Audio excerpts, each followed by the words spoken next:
আমরা লক্ষ্য করছি স্কুল কলেজ থেকে বিশ্ববিদ্যালয় পর্যন্ত সারা দেশের শিক্ষা প্রতিষ্ঠানগুলোতে এক ধরনের জবদখলের মতো দখলদারিত্ব প্রতিষ্ঠার একটা অরাজক বলবো বা একটা বিশৃঙ্খল পরিস্থিতি তৈরি হচ্ছে।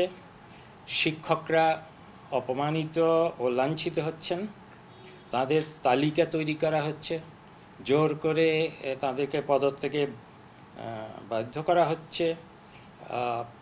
এমনকি অনেক ক্ষেত্রে শিক্ষকরা ব্যক্তিগত স্বার্থে ছাত্রদেরকে ব্যবহার করছেন, যেটা খুবই দুঃখজনক। এটা খুবই অনভিপ্রেত একটা বিষয় এবং এটা শুধু যে শিক্ষাঙ্গনের পবিত্রতা ও ছাত্র শিক্ষক সম্পর্কের জন্য ক্ষতিকর শুধু তাই না, তো কোনো কোনো ক্ষেত্রে এটা ফৌজদারি অপরাধও। আমরা শিক্ষা মন্ত্রণালয় থেকে স্থানীয় প্রশাসনকে নির্দেশ দিয়েছি যেন এই ধরনের পরিস্থিতির জন্য যথাযথ প্রতিকারের যথাযথ ব্যবস্থা গ্রহণ করা হয়। বড় দলগুলোর নেতৃস্থানীয় যারা আছেন তাদেরকে অনুরোধ করেছি তাদের অঙ্গ সংগঠনগুলোকে এ ধরনের কাজ থেকে নিবৃত্ত করার জন্য তারা সে ব্যাপারে কথা দিয়েছেন। এছাড়া আমাদের যে বৈষম্য বিরোধী ছাত্র আন্দোলনের নেতারা আছেন তারাও এ ব্যাপারে সারা দেশব্যাপী আহ্বান দিচ্ছেন। এখন এটা ঠিক যে অনেক দিন ধরে গত 15 বছর ধরে বিভিন্ন শিক্ষা প্রতিষ্ঠানে অনেক দুর্নীতি, অনাচার, অনিয়ম হয়েছে। অনেক অন্যায়ভাবে বঞ্চিত হয়েছেন অনেক শিক্ষকরা অন্যায় সুযোগ নিয়েছেন, অনেক বড় বড় দুর্নীতি হয়েছে।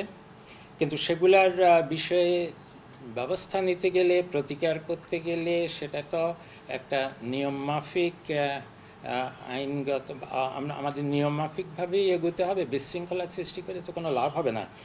আর যেসব যারা অত্যন্ত বড় বড় গুরুতর অপরাধ করেছেন তাদের কৃতকর্মের জন্য তাদের একটা অপরাধ বোধে তারা তো নিজে থেকেই সরে যাওয়ার কথা এবং সরে যাচ্ছে না। কিন্তু আমি মনে করি যে শুধু মতাদর্শের কারণে বা দলীয় পরিচয়ের জন্যই শিক্ষকদেরকে হেনস্থা এটা একেবারেই গ্রহণযোগ্য নয়। এটা সাধারণ ছাত্রদের নিজেদেরই বোঝা উচিত যে এভাবে বিশৃঙ্খলার সৃষ্টি হলে তাদের শিক্ষা কার্যক্রম ক্ষতিগ্রস্ত হচ্ছে এবং তারাই এ ধরনের যেটা অপ্রীতিকর ঘটনাগুলো সেগুলো ঠেকানোর জন্য নিজেদের সাথে ব্যবস্থা গ্রহণ করবেন। আর আমরা কর্তৃপক্ষের দিক থেকে, স্থানীয় প্রশাসনের দিক থেকে, বৃহত্তর ছাত্র সমাজের দিক থেকে আহ্বান জানিয়েছি এবং এই প্রচেষ্টা অব্যাহত আছে। এখন দেখা যাচ্ছে যে শুধু যে স্কুল কলেজ শিক্ষা প্রতিষ্ঠান তা না, আমার অভিজ্ঞতা হলো যে শিক্ষা মন্ত্রণালয়ের সাথে জড়িত অনেকগুলো অধিদপ্তর আছে যেখানে বহুদিন ধরে দুর্নীতি হচ্ছে, একটা অপরাধের চক্র তৈরি হয়েছে। আমার আশু যে একটা কাজ যে আগামী বছরের পাঠ্যপুস্তক অতি শীঘ্র এগুলো টেন্ডার করতে হবে এবং এগুলো জানুয়ারির মধ্যে বিতরণ করতে হবে। সেটার জন্য যে দ্রুত কাজ করতে হবে সেখানেও তো একটা বিরাট বাণিজ্য হয়ে আছে।